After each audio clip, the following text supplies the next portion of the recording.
Agora tem um outro assunto que é importante a gente discutir, porque mensagens interceptadas pela Polícia Federal revelam que o Comando Vermelho ordenou dias de trégua e paz durante uma reunião do G20 no Rio de Janeiro, em fevereiro de 2024.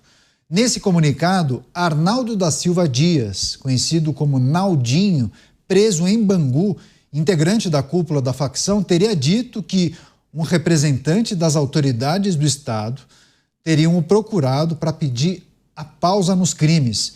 O texto diz ainda que a atitude desse suposto representante de dialogar teria demonstrado respeito do Estado com o crime organizado. A PF aponta Naldinho como porta-voz da facção, sendo o responsável por levar as ordens dos chamados salves do topo até a base da facção.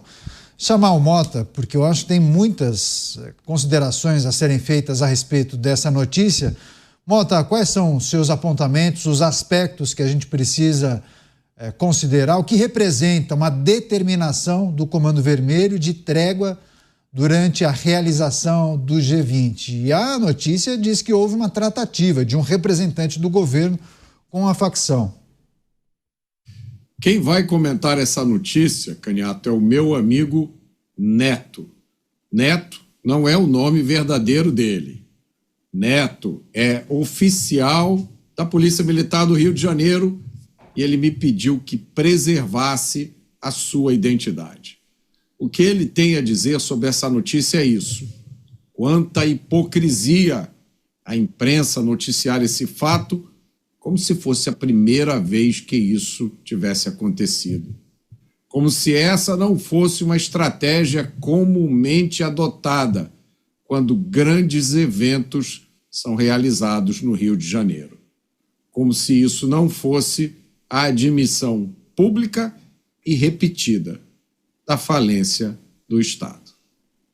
Pois é, facção exalta um possível diálogo com autoridades do Rio de Janeiro. Um comunicado revelou esse pedido de trégua nos crimes e atividades da facção criminosa durante a realização do encontro do G20 no Rio de Janeiro. Você, Beraldo, quais são as suas pontuações a respeito dessa notícia, uma interceptação que foi feita pela Polícia Federal em mensagens trocadas entre os integrantes dessa facção criminosa? O Beraldo tá... A sorte... Beraldo, a gente está com a sua imagem congelada, o áudio está ok, mas sua imagem congelada, eu acho que a gente vai ter que refazer o contato com o Beraldo, só para ele se apresentar da maneira correta para quem está nos acompanhando pela TV por assinatura. Eu já volto com você, tá, Beraldo? Então, eu rebato a pergunta para Cássio Miranda, trazer suas impressões a respeito dessa notícia. PF interceptando as mensagens entre os integrantes da facção que determinou uma trégua, paz no Rio de Janeiro durante a realização do G20. Cássio. Eu não sei o que é mais bizarro nisso tudo. Se é o fato de nós termos uma trégua negociada entre Estado e uma facção criminosa, ou a Polícia Federal ter interceptado isso e ter dado publicidade a isso. Porque, no fim das contas, isso é indicativo do momento que nós vivemos no Brasil. Isso é indicativo do fato do Estado ter perdido o controle da segurança pública, do Estado, além de não controlar a segurança pública, frequentar as páginas de segurança pública por conta de inúmeros episódios de corrupção que nós temos, e no final das contas, alguém investigando descobre esta junção entre quem também deveria investigar e quem deveria ser investigado.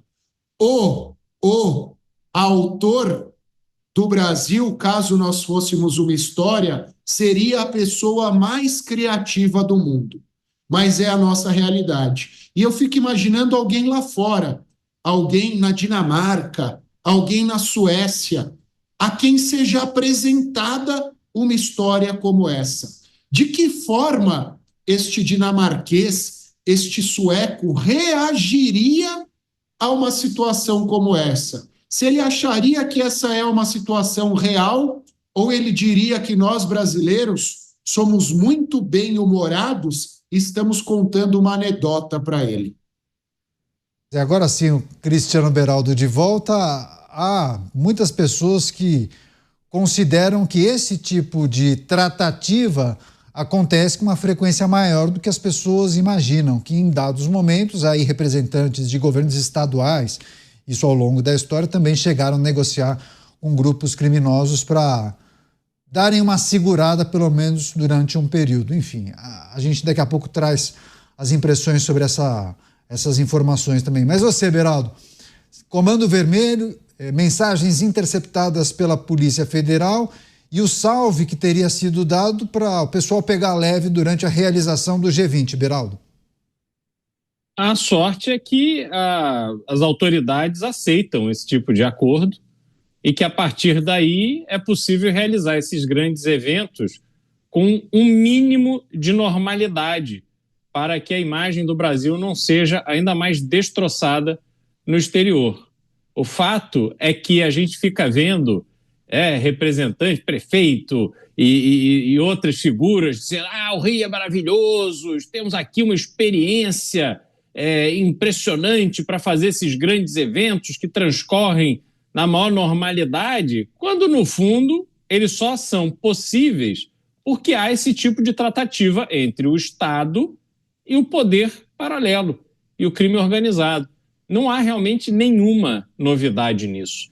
Isso simboliza, de uma forma muito evidente, a incompetência, a incapacidade do Estado, não de combater o crime, porque ele poderia combater o crime, ele poderia se colocar numa posição mais forte que o crime, mas há uma preferência pelo caminho mais fácil e que gera maior interesse eleitoral, que é fingir de conta que o problema não existe. E aí, quando há urgência de se conseguir um faz de conta por alguns dias, aí tem alguém lá que liga, que fala, que conversa, manda mensagem e tudo se acerta.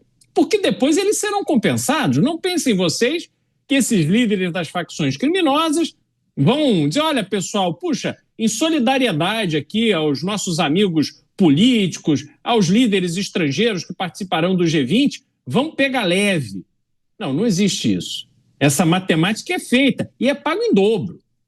Porque o crime não é otário, o crime não é bobão, o crime não é um aposentado brasileiro que é roubado por associações de faz de conta.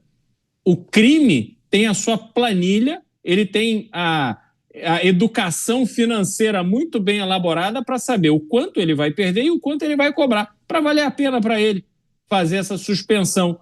Porque se não valer a pena para o crime, o G20 que se dane. Eles que tomem um apavoro no Brasil e nunca mais voltem. Porque é assim que as coisas funcionam. Portanto, o que nós estamos vendo é justamente com clareza esse faz de conta que é a relação do crime organizado com o poder público no Brasil. Mota, depois que você fez o seu comentário, várias pessoas aqui, na verdade você trouxe inclusive o depoimento de uma pessoa, não sei se ligada às Forças Armadas ou à Segurança Pública, mas vários comentários a respeito de situações que talvez possam ter uma conexão com essa. Lembrando episódios do passado no estado de São Paulo, muitos eventos internacionais realizados por aqui. São Paulo sempre se notabilizou principalmente pela agenda de eventos corporativos, mas também muitos eventos de entretenimento, Fórmula 1 e por aí vai. Mas também várias pessoas se lembraram do Rio de Janeiro, né?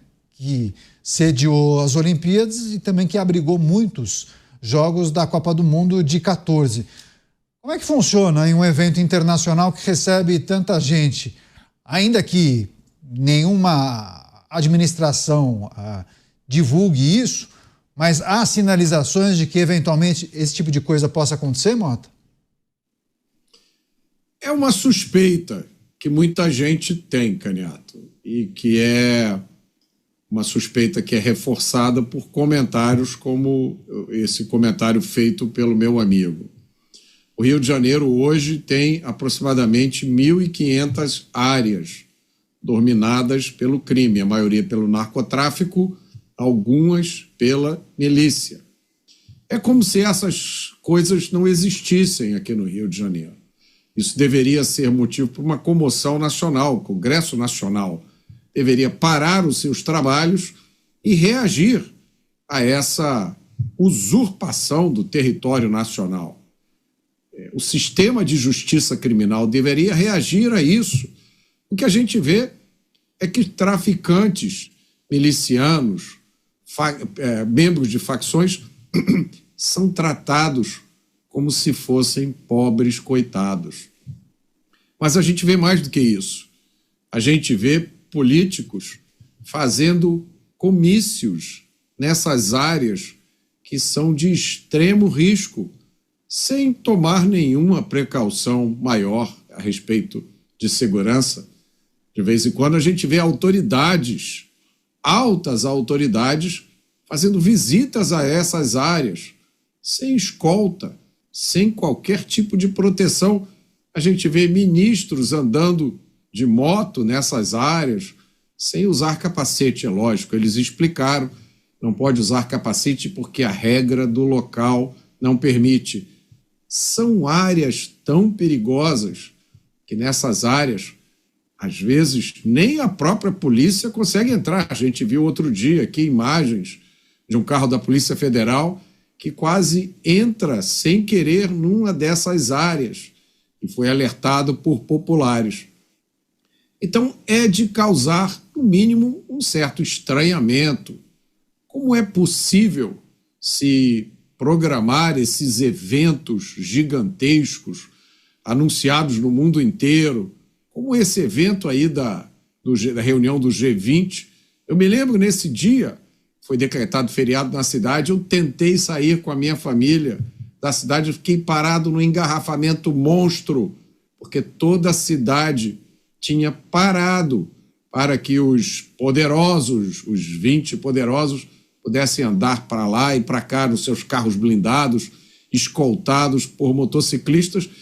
Quem mora no Rio de Janeiro sempre se pergunta como é possível que num local onde, se você entrar na rua errada, você pode receber uma sentença de morte, como é possível que esses eventos aconteçam aqui e não há nenhum problema?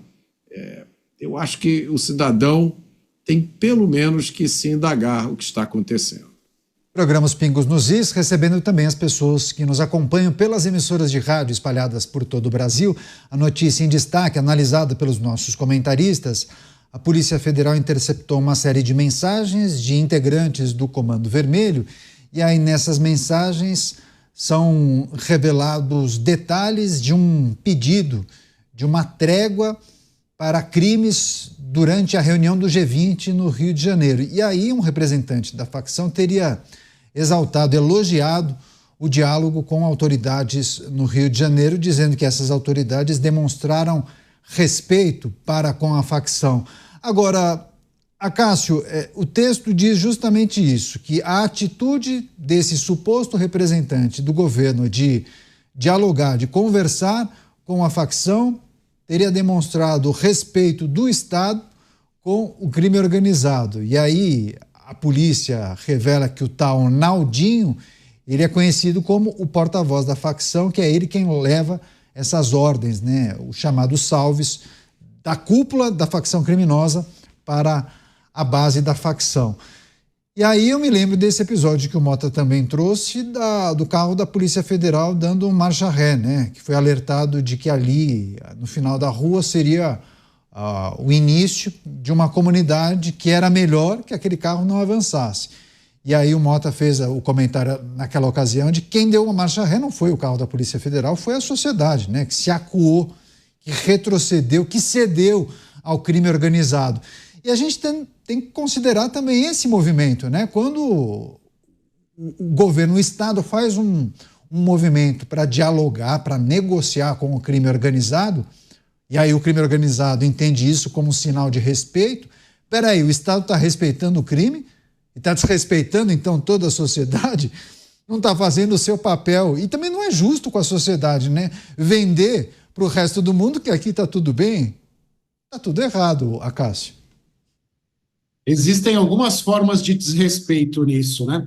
Primeiro, um desrespeito à sociedade carioca, porque a polícia deixa de cumprir o seu papel por conta de um acordo, por conta de um acerto com os traficantes. Em segundo lugar, é um desrespeito com essa mesma sociedade carioca que no dia a dia sofre todas as mazelas por conta da atuação da criminalidade e, excepcionalmente, tem que ainda ver o Estado se subjulgar, não há outro verbo, tem que ver o Estado se subjulgar a esta criminalidade para que pessoas que não vivem no Rio, para que pessoas que não convivem os problemas do dia a dia possam, durante o período que cá estiverem, caminharem felizes e contentes sem nenhum tipo de ação. E o mais grave de tudo isso, que nós estamos deliberadamente jogando a sujeira para baixo do tapete enquanto as visitas estão na nossa casa. Vivemos na imundície, mas no momento em que vamos receber visitas, nós jogamos a sujeira para baixo do tapete e combinamos com as pessoas que lá vivem, especialmente aquelas que produzem todo esse lixo, que no período em que as visitas estiverem em casa, elas não produzam lixo e não mexam embaixo do tapete. É um desrespeito tremendo com quem banca o Brasil, com quem produz a riqueza do Brasil, com quem paga os impostos no Rio de Janeiro. Mas é bizarro a gente pensar, e o Mota bem disse, que não é a primeira e, infelizmente, não será a última que essa inversão de valores, que essa deturpação das coisas como deveriam ser, acontece no nosso país.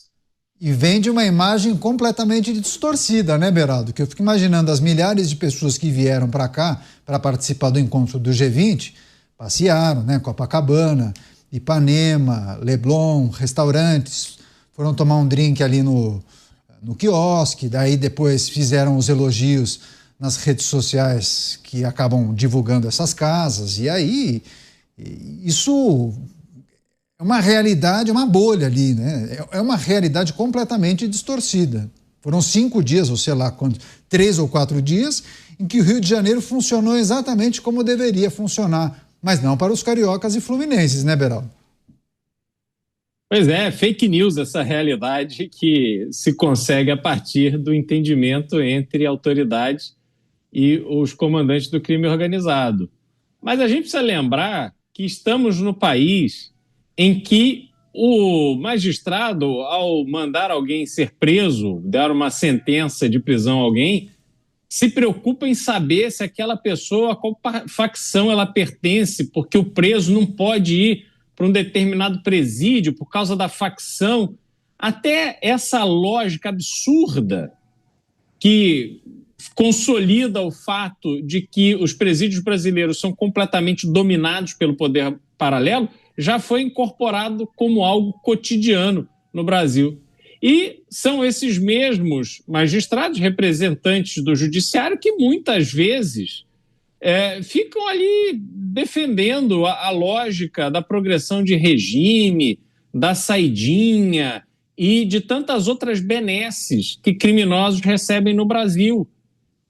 Por terem esses seus privilégios defendidos da forma que eles têm, é que os criminosos se colocam na posição onde eles estão. É absolutamente surreal constatarmos que o Brasil é completamente dominado por essas facções criminosas e na hora de fazer um grande evento é preciso ter um entendimento com eles. Não é o que o Mota disse, isso deveria causar uma revolta, uma reação, mas não causa nada disso. É só mais um dia nesse Brasil surreal, é só mais um dia nesse Brasil em que é o capim que come o boi. Mota, isso trata de uma reunião do G20 que aconteceu já faz um tempo, salvo engano, fevereiro de 24. De lá para cá, mudanças substanciais em relação à segurança pública no Rio de Janeiro, muitas vezes até o apoio do governo federal, porque assim, durante 3, 4 ou 5 dias, o Rio de Janeiro talvez fique brilhando, né? fique consertado da maneira como o Carioca e Fluminense gostaria. Dá para falar em legado? Tem alguma coisa que fica ali depois do evento terminar ou nada? Pessoal, levanta o acampamento e vai embora. Fica um gosto amargo na boca, Caniato. Esse é um assunto que a gente tem que tratar com cuidado, porque as forças de segurança do Rio de Janeiro, a polícia do Rio de Janeiro, trabalha duro o ano inteiro para enfrentar essa situação de quase caos a qual o Rio de Janeiro tem sido submetido há muito tempo, principalmente por causa de decisões políticas, legislativas e jurídicas. A polícia do Rio de Janeiro não faz a lei, ela não faz o Código Penal, ela não determina a lei de execução penal. A polícia do Rio de Janeiro não toma decisões em audiências de custódia, mas ela tem que viver com as consequências de tudo isso. O Rio de Janeiro, nas últimas 2 décadas, sediou inúmeros grandes eventos. Sediou Olimpíada, Copa do Mundo, Jogos Pan-Americanos, Jornada Mundial da Juventude, inúmeras reuniões de G20, Eco 92. Sempre que acontece um evento desses, eu, como morador do Rio de Janeiro, me pergunto por que essa dinheirama não é usada para endereçar os problemas do Rio de Janeiro, ao invés de fazer esse estardalhaço para receber essas pessoas de fora aqui e nada fica como legado. Quando fica algum legado, são elefantes brancos de manutenção caríssima e utilização quase nenhuma, que foi o que aconteceu no caso da Olimpíada. Então o carioca fica indignado ao ver o paraíso que o Rio se torna durante 4, 5 dias. Eu me lembro, na época das Olimpíadas, Caniato, eu acho que todas as forças policiais que existem no mundo estavam aqui na minha rua, porque numa das pontas da rua estava a Casa dos Estados Unidos. Na outra extremidade da rua era a Casa da Rússia. Então você imagina que tinha Polícia Civil, Polícia Militar, a Polícia Federal, a Polícia Rodoviária Federal, tinha os fuzileiros navais, Exército, Marinha, Aeronáutica, FBI, CIA, tinha a KGB. Aqui na minha rua, você podia sair coberto de joias, Caniato, e nada ia acontecer com você. Imagine, você podia sair com o telefone celular e usar o telefone celular na rua. Eu vou contar uma coisa que aconteceu, Caniato, durante as Olimpíadas, quando a cidade estava... O Rio de Janeiro era a cidade mais segura do mundo. Eu peguei a minha família, saí aqui de Ipanema, a gente foi andando pela Lagoa Rodrigo de Freitas até Botafogo. Eu, minha mulher, minhas 2 crianças, com celular, carteira, relógio, sem medo de nada, Caniato. Eu nunca esqueço essa experiência. E aí sempre fica depois o gosto amargo, porque essa experiência deveria ser a nossa experiência de todo dia. Se os nossos políticos não passassem o tempo deles inventando essas bobajadas desses eventos que só gastam o nosso dinheiro em vez de se preocupar com as coisas que precisam de atenção. Em vez de fazer esses acordos com o lado de lá para que a cidade tenha alguns dias de tranquilidade, eles deviam enfrentar o que acontece aqui no Rio de Janeiro para que o carioca pudesse ter essa tranquilidade que a gente desfruta durante poucos dias o ano inteiro. Pois é, a gente vai seguir acompanhando essas movimentações.